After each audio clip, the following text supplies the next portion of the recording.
நாங்கள் கீழப்பாளையத்துலேருந்து நாங்கள் பேசுகிறோம். கீழப்பாளையத்தில் என்னன்னா எங்களுக்கு தேவையானது நிறைய இருக்கு. ஆனால் யாருமே எங்களை என்னன்னு கேட்க மாட்டேங்கிறாங்க, பார்க்க மாட்டேங்கிறாங்க. ஒருத்தர் மழை பெய்யுதே என்ன தண்ணி எங்கே ஓடுது, உங்களுக்கு சாக்கடை எப்படி தேங்குதுன்னு யாரும் கேட்க மாட்டேங்கிறாங்க. நாங்கள் வயசானவங்க வீட்டில் இருக்காங்க, பிள்ளை குட்டிங்க வீட்டில் இருக்காங்க. இப்போ பார்த்தீங்கன்னா எங்கள் ரோடை எடுத்துக்குங்க, இந்த ரோடை பாருங்க எப்படி இருக்கு. இதில் நாங்கள் நடமாடுறோம், வயசானவங்களும் இதிலே நடமாடுறோம். அதே மாதிரி வீட்டுல நாங்க புழங்குற தண்ணி வீடு வீடா சாக்கடையா தேங்கி நிக்கிது.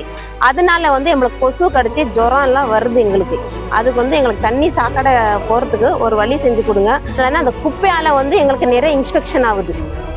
அதனால வயசானவங்களுக்கு ரொம்ப பாதிக்குது. அதனால கீழப்பாளையார் பொறுத்த வரைக்கும் நிறைய செய்யணும். நீங்க செஞ்சு கொடுத்து இதுக்கு முன்னாடி யாரும் வரல, இதுக்கப்புறம் யார் வர போறாங்கன்னு எங்களுக்கு தெரியல. இதுதான் நீங்க வந்திருக்கீங்க. நீங்க இப்ப நீங்க குறை என்ன நிறைய என்ன நீங்க கேட்டதுனால நாங்க சொல்றோம். ஊருக்கு வந்ததே கிடையாது.